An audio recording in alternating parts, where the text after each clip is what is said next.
Here's what's to come on these builders' path to performance. We're well known for the muscle car and performance street stuff. I think four-wheel drive is what's coming next. The 69 Firebird that we built last year, yeah, that car went 200 miles an hour. Now we're gonna get the truck in the shop, get it on the lift and start tearing it down. We're still confident in bringing a bare metal car. I knew the risk going into this. It's always gonna come down to the wire.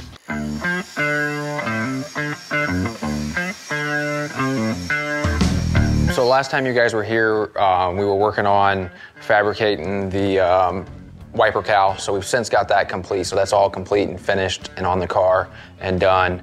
We also jumped up to the front end and we're working on the front lower valence and building all that from scratch. So we built that and then pocketed it for the bumper so the bumper sits in flush and nice and tight like it does in the back.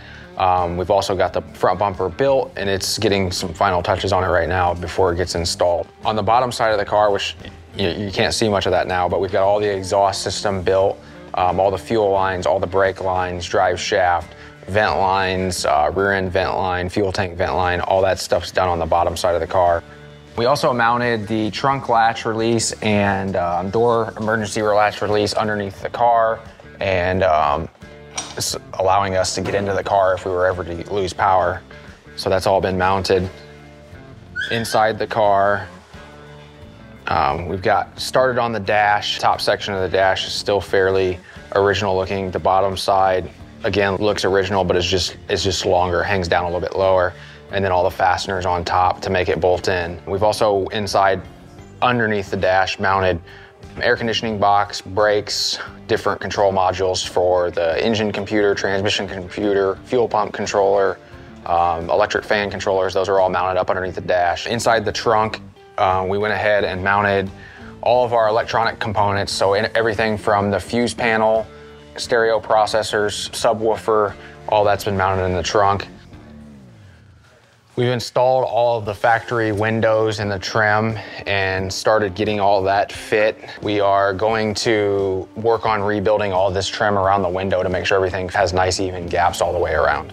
On the window trim, the reason we're modifying and making our own stuff is just to get the correct fit. You know, in 1959, when this car was built, everything was productionized at the technology level they had in 1959.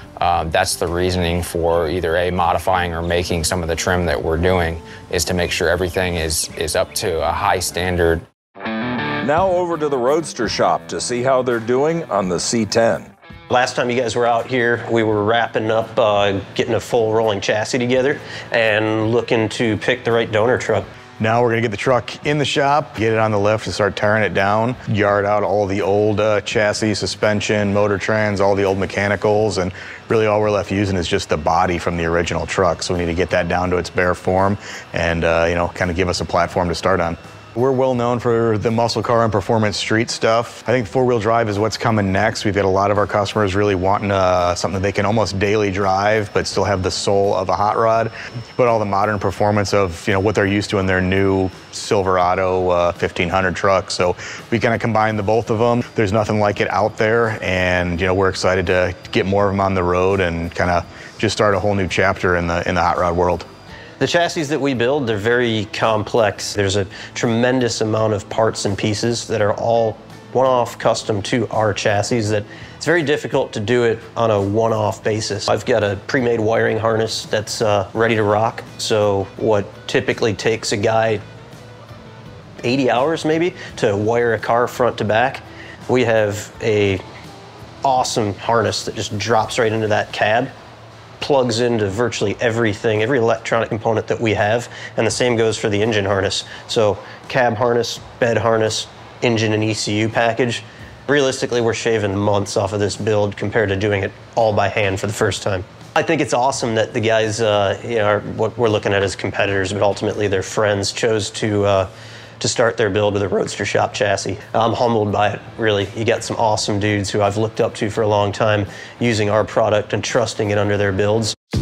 Let's take a look at how the 1959 Impala over at BBT looks on a Roadster shop chassis. The 69 Firebird that we built last year that ultimately won the Barrett-Jackson Cup 2023, yeah, that car went 200 miles an hour. You know, it's purposely built for that. This car is more built to be street driven. The reason we chose the LT1 platform for this engine for the 59 Impala is just, it's GM's most modern engine. We've ran it before in some other cars, and the performance of it is it's just superior. It's probably gonna make around 550 horsepower, but it's a big car. And so we still want to be able to stop it good. That's the reason for going with the Little Shop Manufacturing 16-inch brakes with the 6-piston calipers, is because we know what Eric's provided is going to stop the car, and that's what we're looking for.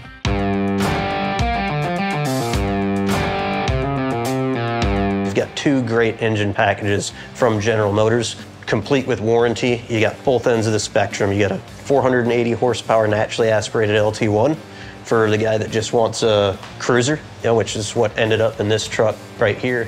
For the guys that want a lot more performance, a lot more horsepower, we offer the supercharged LT4. You're jumping up to 650 horsepower. Still super reliable, super drivable. We've selected factory off-the-shelf General Motors 8L90 transmission. It hasn't been opened up, nobody's touched it. It's all well-engineered, proven products. So that's our performance edge here, is reliability. The initial thought when we put this package together was serviceability, right? If a guy's gonna realistically drive this every day, I mean, there's things that come up 20,000, 30,000 miles, it's time for a brake job, right? If there's any other warranty issues, any GM dealership service center can service that. They'll have the knowledge to get around that truck front to back. I think we're doing pretty good. I mean, it's always gonna come down to the wire, because we're gonna try to squeeze that little bit of extra work in there, do something that maybe we didn't anticipate doing. We'll make sure we use up all the time, for sure. For the 2024 Barrett-Jackson Cup, we're excited to show up with our truck. A little bit nervous because it's not built to the custom level that a lot of the other cars are, but Troy's also not finishing his car, so I don't know if that's considered taking it to the level or not. We're still confident in bringing a bare metal car. My stand on it hasn't changed. I knew the risk going into this on bringing a bare metal car. It's not changing as we get there. I know Jeremy's planning on spraying it with salt water and making it rust. Yeah, I think having the scope of talent that we have under one roof here definitely gives us an advantage, but that's not to say it is the ultimate advantage. We're competing against some of the most talented guys that are out there doing their own thing, and they've got a phenomenal talent pool that they're pulling from as well. So I guess we'll throw our cards on the table and see who wins here come January.